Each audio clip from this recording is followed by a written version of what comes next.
وہ میر تقی میر نے کہا تھا کہ وہ ریشم و کم خواب میں سرمست ہیں تو کیا ہوا، رات اس کی بھی کٹ گئی جو کہ اور تھا، برہنہ بدن تھا، بدن پہ زخم تھے، سردیوں کا موسم تھا، لباس بھی تار تار تھا، اور اس کو کوئی سرد ریت کے اوپر ڈال گیا اور وہ ٹھٹھرتی ہوئی رات میں سسک سسک کے رات بسر کرتا ہے۔ لیکن خیر رات جتنی بھی لمبی ہو آخر سپیدہ سحر تو نمودار ہوتا ہی ہوتا ہے، رات تو گزر ہی گئی نا، وہ کتنی اذیت میں اس نے رات کاٹی ہوگی لیکن گزر ہی گئی نا۔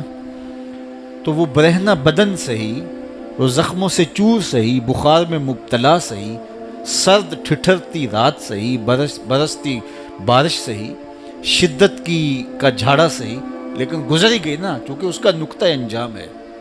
لیکن وہ رات پڑ گئی تو اس کا نقطہ انجام نہیں ہے، موت کو بھی موت آ جائے گی، مینڈے کی شکل میں لا کے موت کو ذبح کر دیا جائے گا، پھر نقطہ انجام ہی نہیں ہے۔ اب تو گھبرا کے یہ کہتے ہیں کہ مر جائیں گے، مر کے بھی چین نہ پایا تو کدھر جائیں گے، کوئی اور راستہ پھر آگے کھلتا ہی نہیں ہے۔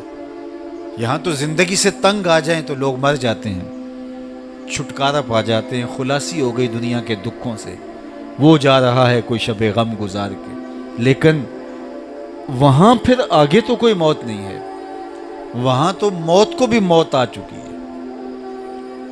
فرمایا کہ ثم لا یموت فیہا ولا یحیا، پھر تم وہاں مرو گے نہیں، اور پھر کیا کہا ولا یحیا، پھر جیو گے بھی نہیں۔ اگر زندگی پھنس گئی جہنم میں، اللہ کے قہر و غضب کا شکار ہو گئے تو مرو گے اس لیے نہیں کہ موت نہیں ہوگی، اور جیو گے اس لیے نہیں کہ دائیں بائیں آگے پیچھے اوپر نیچے آگ ہی آگ ہوگی، وہ جینا کو جینا ہوگا۔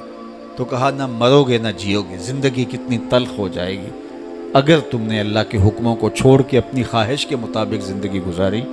زندگی تو کٹ جاتی ہے، تخت و تاج پہ بھی گزرتی ہے، اور زندگی جو ہے وہ مشکل میں ڈال کر کے بھی فرائض کی ادائیگی، ٹھنڈے پانی سے وضو کر کے سردیوں میں اٹھ کے، اور سخت گرم موسموں کے اندر مسجد کی طرف چل کے آنے سے، تکلیف سہ کے، برداشت اذیتیں کر کے، زندگی تو وہ بھی گزرتی ہے۔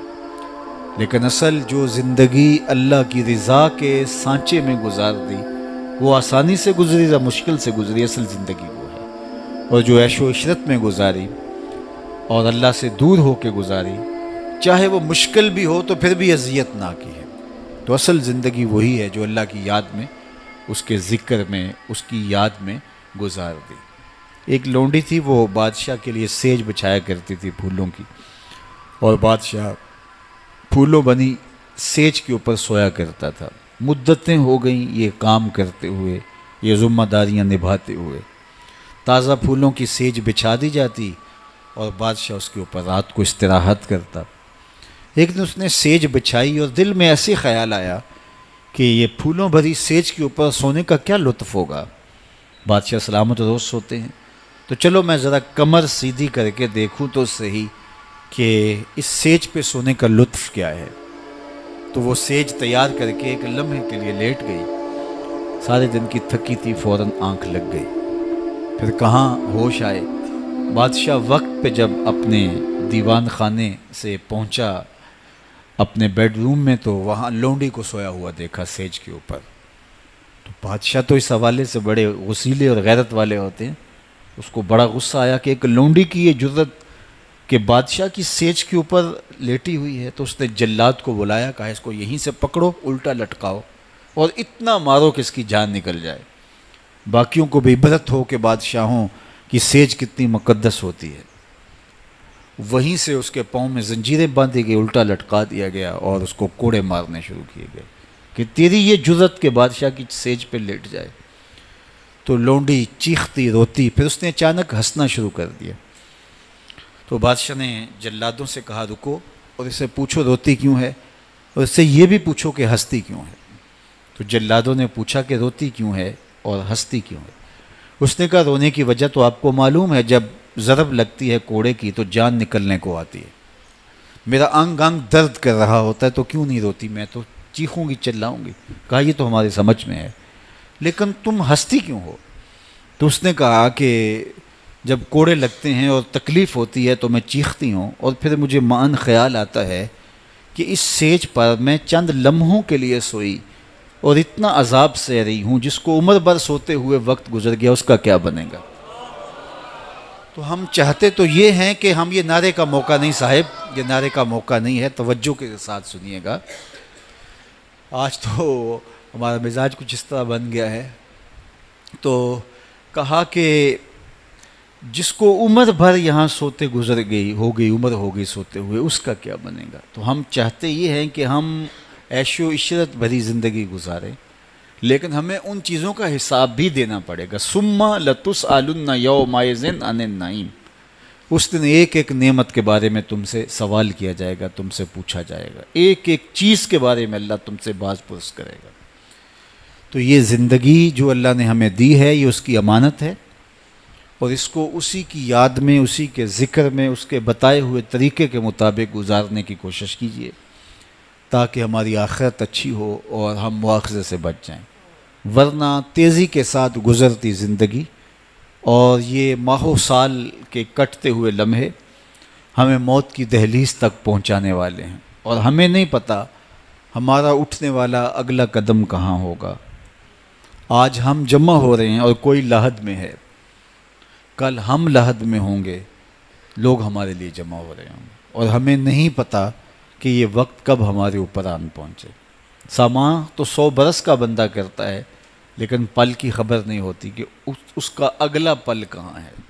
بعد میں لوگ کرتے ہیں کہ جناب میں نے ابھی تو سبزی والی دکان پہ دیکھا تھا، ابھی تو میں نے اس کو موٹر سائیکل پہ جاتے ہوئے دیکھا ہے، اور ایک دم جھٹکا لگتا ہے واقعی یہ جو تم بات بتا رہے ہو یہ سچ ہے، لیکن ہم اپنی آنکھوں کے سامنے یوں اٹھتے ہوئے جنازے دیکھتے ہیں اور پھیلی ہوئی قبریں دیکھتے ہیں۔ تو اس نے زندگی اور موت کو ہمارے لیے عبرت بنایا ہے، اور وہ چاہتا ہے کہ تم اپنی آخرت کو بہتر کر لو۔ اللہ چاہتا تو جس طرح اس نے آسمان ایک بار بنا دیے تھے، زمینیں ایک بار بنا دی تھی، پہاڑ اکٹھے بنا دیے تھے، اس طرح جتنے انسان پیدا کرنے تھے سب پیدا کر دیے جاتے، اور پھر سب کو قیامت کے دن لپیٹ لیتا، جس طرح پہاڑوں کو ریزہ ریزہ کر دے گا، آسمانوں کو لپیٹ لے گا، زمین کو لپیٹ لے گا۔ تو جتنے انسان پیدا ہونے تھے یکبار کی پیدا کر دیے جاتے، اور پھر سب کو آغوش موت میں اتار دیا جاتا، لیکن ایسا نہیں وہ کر رہا۔ ایسا کرتا تو بہت سارے لوگ موت کا انکار کر دیتے، چونکہ اپنے سامنے ان کو موت دکھائی نہ دی ہوئی ہوتی۔ لیکن آج کوئی بھی فرقہ، گروہ، دھرم، عقیدہ، مسلک، طبقہ زندگی موت کا انکار نہیں کرتا۔ جو لوگ وجود باری کا انکار کرتے ہیں، موت کا انکار وہ بھی نہیں کرتے۔ موت ہے ہنگامہ آرا کلزم خاموش میں، ڈوب جاتے ہیں سفینے موج کی آغوش میں۔ تو موت تو ہم اپنی آنکھوں کے سامنے رقص کرتی دیکھتے ہیں۔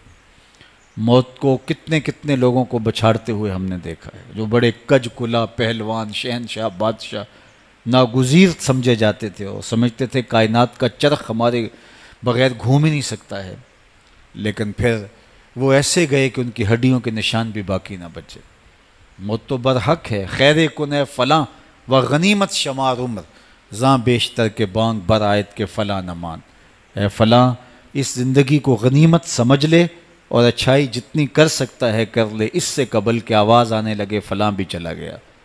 اور ہم اپنے کانوں سے کتنے لوگوں کی موت کی خبر سنتے ہیں، اور یہ ہمارے لیے بھی پکار ہوگی کہ یہ بھی صاحب جا رہے ہیں، اور ان کا بھی اتنے بجے جنازہ ہوگا، یا جنازے کا اعلان بعد میں کیا جائے گا۔